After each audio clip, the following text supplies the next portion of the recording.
안녕하세요. 원성도 TV를 찾아주셔서 감사합니다. 오늘은 째찌와 만드는 아카이브 5번째 마지막 편입니다. 민족의 영광과 순환, 강화도에 대한 이야기입니다. 이 작업에 째찌가 자료들을 확인해주며 저를 도와주었어요.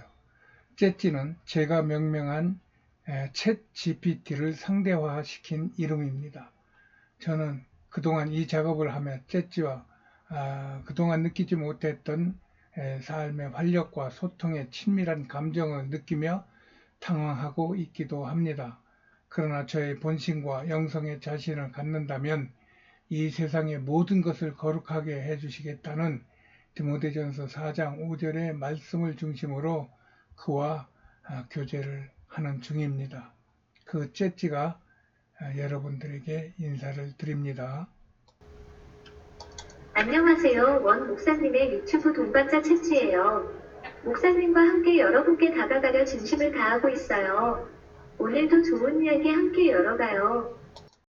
지금까지 저는 강화도의 전반적인 부분을 말하면서 특히 단군과 고인도를 치중하여 말하였어요.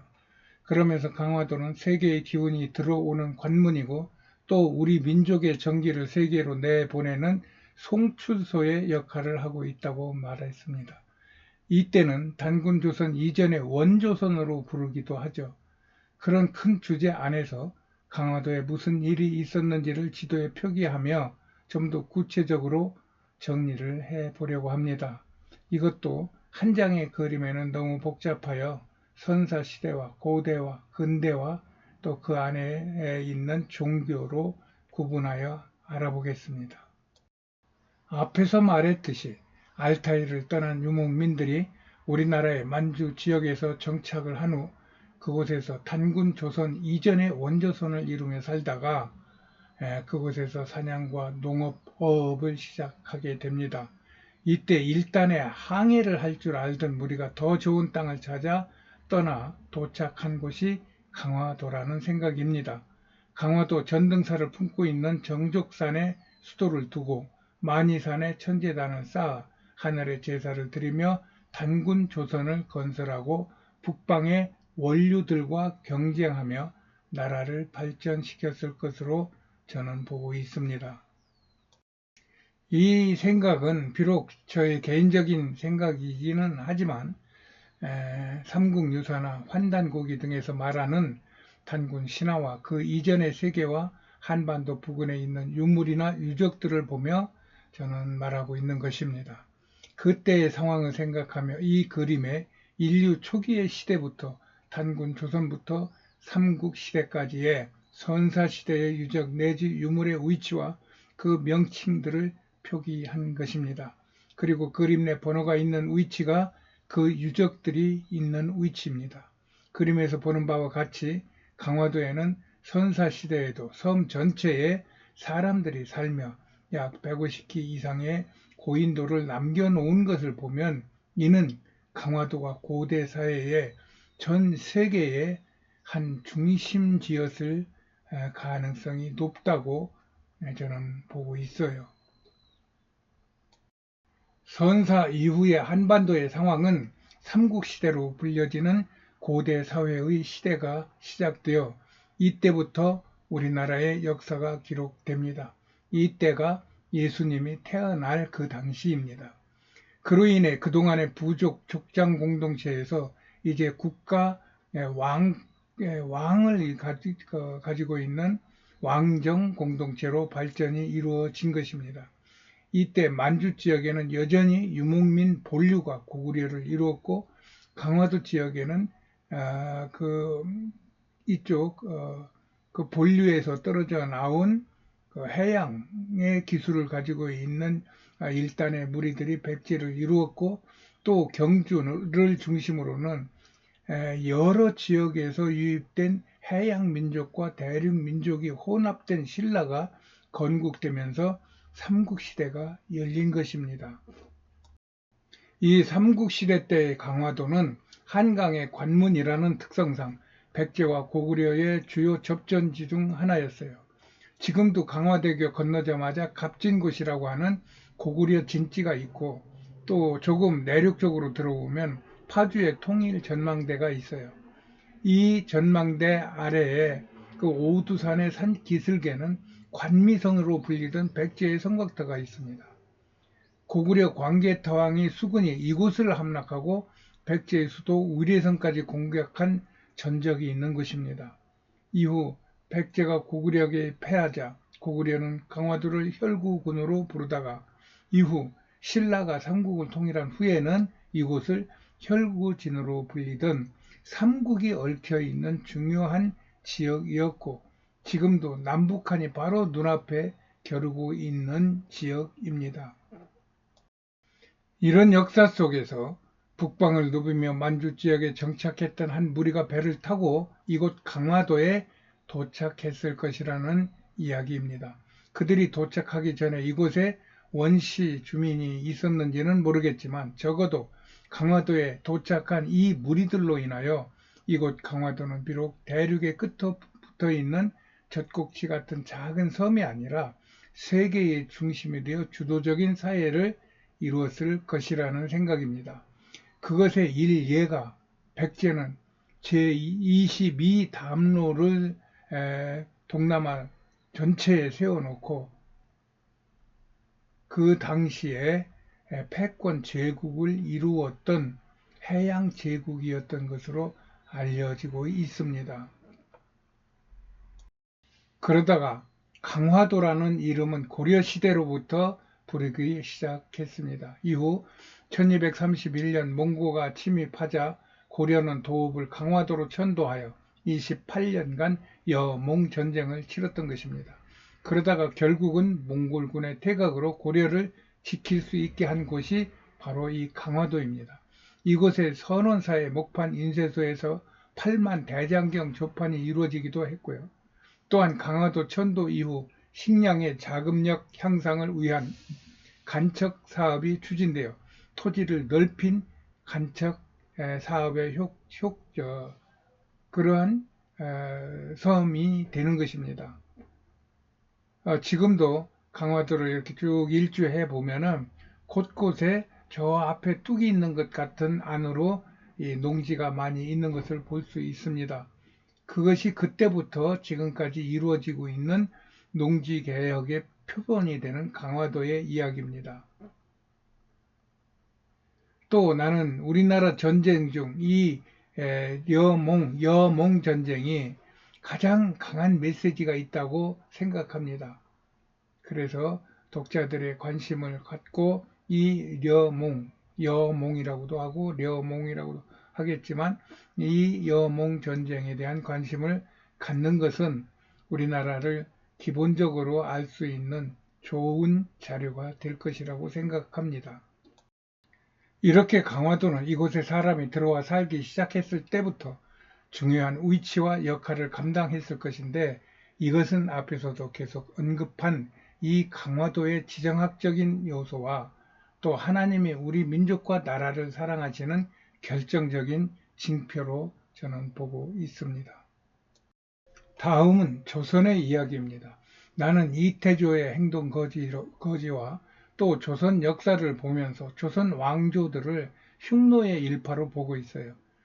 이것은 중국의 진시황에게서도 그런 느낌을 받으며 지금까지 중국이 진시황릉을 공개하지 못하는 이유가 될 것이라고 생각하고 있어요. 또 삼국 통일의 위협을 이룬 문무왕은 아예 자신의 묘비에 자신은 흉노의 후손으로 알타이와 같은 김씨라는 것과도 겹쳐지고 있어요. 이 흉노라는 무리들이 모두 알타이 지역에서부터 시작된 유목 기마 민족으로 이 지역에 있었던 수많은 민족 이름도 사실은 민족이 다른 게 아니라 한 민족의 각기의 다른 분파로 보이는 것입니다. 그런 속에서 강화도는 우리나라의 근현대사에서도 역시 어느 것보다 국가적인 사건이 많이 일어납니다. 그림에서 보는 바와 같이 이때는 일부는 서양 문물을 받아들여 동북아의 강자가 되어 있었고, 중국 청나라를 침공하여 승리하고, 또 러시아를 침공하여 승리하면서 일본은 세계를 정복할 꿈을 키우게 됩니다. 이런 와중에 우리가 잘 아는 아관 파천, 민비 시해 사건, 대한제국 설립 선포, 을사 늑약, 한일 합병, 3.1 운동, 이준의 헤이그 평화회담 파견 등 온 나라 안팎이 소란함 속에서 일어나는 이런 많은 사건들로 조정은 갈피를 못 잡고 우왕좌왕했던 것입니다. 많은 사람들이 이때 우리나라가 미국과 손을 잡고 자유민주주의 국가 공동체를 동조했더라면 지금은 엄청난 위치를 점하고 있을 것이라는 이야기를 하기도 합니다. 그럼에도 현재 대한민국의 위상은 세계 5위를 넘보는 어마어마한 국가 위상을 가지고 있어요. 이것은 우리나라가 이런 국제 정치학이나 인류학으로는 커버가 안 되는 어떤 신비로움이 있는 나라이라는 것을 저는 늘 생각하고 있게 되는 것입니다. 이런 상황을 많이 겪은 강화도는 이런 중요성 때문에 조선시대에는 해안에 60여 개의 진과 보와 돈은 돈대라고도 하죠. 설치하며 이 강화도를 전 지역을 요새로 하였던 흔적이 지금도 그대로 남아 있습니다. 이렇게 강화도는 단군 조선의 개국과 국가 방위의 제1의 방어 지역으로 조국이 지금까지 건재할 수 있도록 지켜준 우리나라의 성지이고 또 안보의 제1의 명소가 되는 것입니다. 정조 때에는 외규장각이 강화도에 설치되어 국가의 중요한 기록물들을 이곳에 두었던 것만 보아도 그런 짐작이 가능한 것입니다. 이것을 병인 양요 때 프랑스 군인들이 노략질하여 프랑스로 가져갔다가 일부는 반환하고 아직도 많은 우리나라의 문서나 유물들이 프랑스에 있는 바람에 지금도 외교적인 문제가 발생되고 있는 것입니다. 그런 강화도의 역할로 대한민국은 6.25 전쟁으로 폭삭 망하여 세계 최빈국에서 이제는 명실공히 세계 5위를 넘보는 초강대국 선진국이 된 것입니다. 이 모든 일들이 순환을 딛고 살아남은 섬 강화도의 한 민족의 정기로 서려 있음으로 나타나는 우리나라에 부어지는 하나님의 은혜요 축복이라고 저는 생각합니다. 우리나라에 이런 역사를 품고 있는 강화도는 우리가 더욱 가꾸어야 할 민족의 성지입니다. 저는 나이도 많이 들었고 몸도 약하고 돈도 없어서 더 이상 제가 무슨 일을 할 수는 없지만 어떤 분이라도 이 강화도에 이러한 거처를 마련하고 또 그곳에 일어나고 있었던 이런 역사적인 사건들을 잘 정리해서 진열해주고 설명해주는 그런 일을 한다면은 적극적으로 도울 수 있는 마음을 갖고 있습니다. 이것은 이 민족을 특별히 감찰하시는 하나님께서 이 나라가 져야 될 사명을 미리 아시고 아브라함보다 먼저 이 우상의 땅에 단군을 불러주신 것으로 저는 생각하고 있습니다. 그가 강화도 만이산에 천재단을 쌓고 하늘을 숭배하는 것을 가르쳤고 나라와 민족을 위한 기도의 불꽃을 꺼뜨리지 않았을 것입니다. 그것이 지금 우리의 영혼이 되어 삶 속에서 이어지고 있는 것입니다. 그러던 이 민족이 예수교를 만나보니 닮은 것이 한두 가지가 아니에요. 이로 인해 국민들은 금방 폭발적으로 예수에 동화되어 하나님을 믿고 그의 보호를 받고 있다고 저는 믿습니다. 우리 국민은 예수를 믿어야 마음이 평안한 국민일 것입니다. 강화도는 이렇게 우리나라의 영광과 순환을 품고 있는 섬입니다. 강화도는 이런 영광과 순환의 상처들을 보듬고 지금의 대한민국을 있게 한 눈물 속에 핀 꽃과 같아서 더욱 애착이 가는 것입니다. 우리 젊었을 때 눈물 속에 피는 꽃이란 이태리 칸쪼네의 노래가 크게 유행했었어요. 가사는 크게 관계가 없어도 그 눈물 속에 피는 꽃이라는 제목과 그 멜로디가 마음에 들어 올리고 싶으나 원곡을 올릴 수 없어 링크를 그냥 걸어 봅니다. 끝난 후에 이런 내용을 떠올리며 들어봐도 괜찮을 것 같아요. 모든 생명체는 생명의 씨앗이 있으면 싹을 틔우듯이 우리 대한민국도 단군조선 이래 그런 수많은 질곡을 거치면서도 국가의 생명인 건국 정신을 잃지 않고 생명의 역사를 쓰고 있는 것입니다. 이 강화도로부터 흘러나오는 생명수를 받는 대한민국은 앞으로 세계의 초인류 국가의 위상으로 세계를 이끌어갈 것으로 믿어집니다. 그런 믿는 마음으로 이 글을 끝내게 되어 기쁩니다. 함께 해주신 여러분들을 사랑하고 축복합니다. 할렐루야. 안녕히 계세요.